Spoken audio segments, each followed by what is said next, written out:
Hello! Si tu as cliqué sur cette vidéo, c'est que peut-être la prépa t'intéresse et que tu te demandes comment te retrouver parmi cet océan de possibilités que t'offre la prépa. Tu as plusieurs filières, tu as plusieurs établissements, tu as plusieurs combinaisons de matières si tu choisis la ECG, donc vraiment il y a un océan de choses à faire. Et ce que je veux faire avec toi aujourd'hui, c'est t'aider à choisir ton établissement. Parce qu'il y a pas mal de documentation sur comment choisir la bonne filière.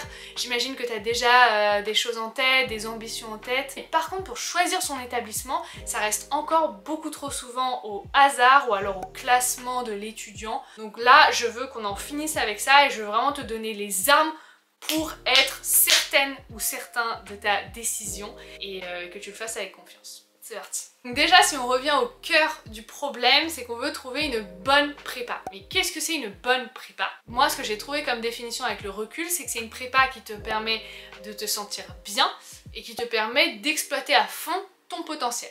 La première étape, selon moi, c'est déjà un petit moment d'introspection pour se poser des grandes questions. La première grande question, c'est quelles sont mes ambitions? Est-ce que j'ai envie d'intégrer une prépa parce que j'ai pour objectif d'intégrer telle ou telle école? Est-ce que je veux intégrer une prépa parce que j'aime les matières et j'ai envie de les approfondir davantage? La deuxième question à se poser, c'est dans quel environnement est-ce que je me sens bien, tant dans le travail que dans la vie en général? Est-ce que j'ai besoin d'être proche de ma famille pour avoir du support émotionnel?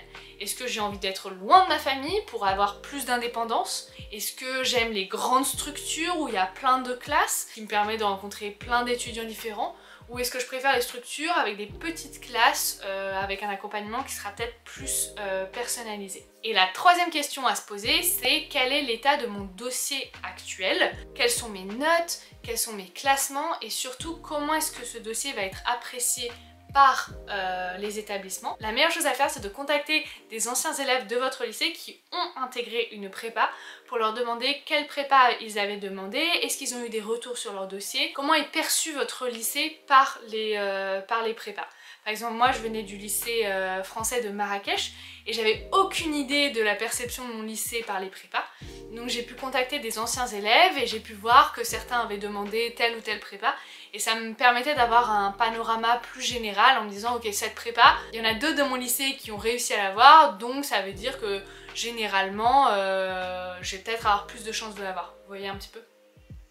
Ça reste de la science approximative, mais ça permet un peu de se donner des repères. Cette introspection, elle est hyper importante parce qu'elle va vous permettre d'avoir des réponses aux prochaines questions. Elle va vous permettre d'apprécier les critères de chaque prépa et de savoir si ça vous convient ou non. Maintenant, ce que je vais faire, c'est que je vais vous donner les armes pour évaluer une prépa et vraiment l'analyser en profondeur pour savoir si ça va vous convenir ou non. J'ai regroupé ces critères en 4 piliers principaux. On a la qualité de l'accompagnement pédagogique, l'environnement de travail, l'environnement de vie et le coût. Pour la qualité de l'accompagnement pédagogique, ce qu'on va venir chercher là, c'est savoir comment est-ce que vous allez être accompagné sur les 2 ans pour la préparation de ces concours. La première chose qu'on peut faire, c'est ce qu'on fait tous. On va aller voir les classements classiques comme l'étudiant qui permettent de savoir combien d'élèves ont intégré l'école de vos rêves de cette prépa. Ça donne une indication de la préparation, mais attention, un taux important d'intégration ne veut pas forcément dire que la qualité de l'enseignement est au rendez-vous. Ce qui fait la renommée d'une prépa, c'est avant tout les élèves qu'elle sélectionne. Les autres éléments à prendre en compte, c'est la satisfaction des élèves. Donc là, il va falloir aller parler à des élèves de ces prépas pour comprendre est-ce qu'ils ont aimé étudier dans cette prépa, est-ce qu'ils sentent qu'ils ont été bien accompagnés pour le concours. Il n'y aura pas mieux que ce témoignage. Un autre critère que vous pouvez regarder également, c'est le nombre d'élèves par classe. Plus le nombre sera élevé, moins l'accompagnement sera personnalisé. On passe maintenant à l'environnement de travail. On veut savoir quelle est la qualité des locaux, est-ce qu'il y a une bibliothèque pour étudier?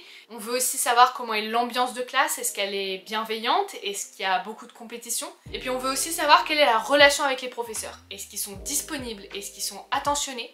Est-ce qu'ils poussent les élèves ou est-ce qu'ils sont plutôt rassurants? Tout ça, ça va vous permettre de juger si vous arrivez à vous projeter dedans. On parle d'environnement de travail, mais quelque chose qui n'est pas à négliger, c'est également l'environnement de vie. Parce que les années de prépa, c'est des années qui sont intensives, donc on a besoin d'être dans de bonnes conditions de vie également. La chose principale pour l'environnement de vie, c'est le logement, donc on a envie de savoir est-ce qu'il y a un internat. On veut savoir à quoi ressemblent les chambres. Est-ce que ce sont des chambres individuelles ou pas? Est-ce qu'on partage la salle de bain? On veut aussi savoir s'il y a un internat externé. Ça veut dire que si jamais vous n'êtes pas dans l'internat, donc soit qu'il n'y a plus de place, soit qu'il n'y a pas d'internat tout simplement, vous allez quand même pouvoir prendre vos repas à la cantine le soir avant de rentrer chez vous. On veut également savoir où se situe la prépa, quelle est son adresse, est-ce que c'est en centre-ville, est-ce que c'est à proximité de la gare. Ça va vous permettre de vous projeter là encore dans cette potentielle prépa et de voir si vous vous y sentez bien ou pas. Enfin, on parlait du logement, on parlait de l'emplacement de la prépa, c'est important de savoir quel sera éventuellement le temps de trajet.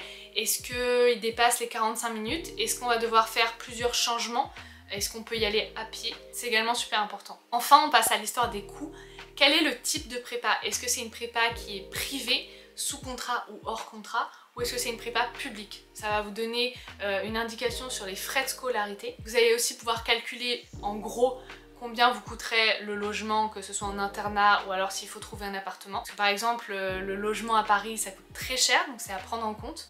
Et puis ensuite, les petites dépenses comme les transports, le fait de se nourrir, donc aller à la cantine potentiellement. On fait ces petits calculs grosso modo pour avoir une idée générale de combien va nous coûter 2 années de classe préparatoire dans cette prépa en particulier. Plus la prépa vous intéresse, plus il faut aller dans le détail de ces réponses, contacter des anciens élèves. Je sais que ça fait super peur, mais déjà tous d'entre vous, vous connaissez une ancienne élève de prépa, c'est moi. Et vous voyez, c'est pas si terrible d'échanger avec moi, de me poser des questions. J'adore vous répondre et c'est le cas de plein d'anciens étudiants aussi. Moi je vous avoue, j'ai posé des questions à quasiment personne, à part les anciens de mon lycée, et encore je suis pas allée trop dans les détails. Et du coup moi j'ai choisi ma prépa un petit peu au hasard avec les classements. Et heureusement je suis bien tombée, j'ai eu de la chance. Mais même si je suis bien tombée, le fait de ne pas m'être investie à ce point dans la recherche de ma prépa et dans le choix de ma prépa, ça m'a créé beaucoup d'angoisse, beaucoup de stress avant la rentrée parce que je savais pas où j'allais atterrir. Alors que si j'avais toutes ces réponses là, je serais arrivée avec beaucoup plus d'assurance et beaucoup plus de confiance en moi. Tout ça c'est le travail qui est hyper rentable sur le long terme, donc je vous encourage à faire ces petites enquêtes. Pour vous aider là-dessus, je vous ai créé un template Notion pour récolter toutes ces informations là de façon organisée, donc je vous encourage à l'utiliser si vous trouvez que ça vous convient. Pour le télécharger, il va y avoir un lien juste en bas et je vous donne aussi la possibilité d'avoir un accompagnement personnalisé dans ce chouette prépa. Il y aura une petite case à cocher dans le questionnaire pour télécharger le template si vous voulez être accompagné dans le processus. Et si c'est le cas, je serai ravie de vous aider là-dessus. Voilà, j'espère que cette vidéo vous sera utile. N'hésitez pas à poser toutes vos questions en commentaire. Et vous savez que vous pouvez me retrouver sur Instagram pour me poser davantage de questions et échanger davantage sur votre situation. Ce sera avec grand plaisir. Et moi je vous dis à très vite dans une nouvelle vidéo. Bye!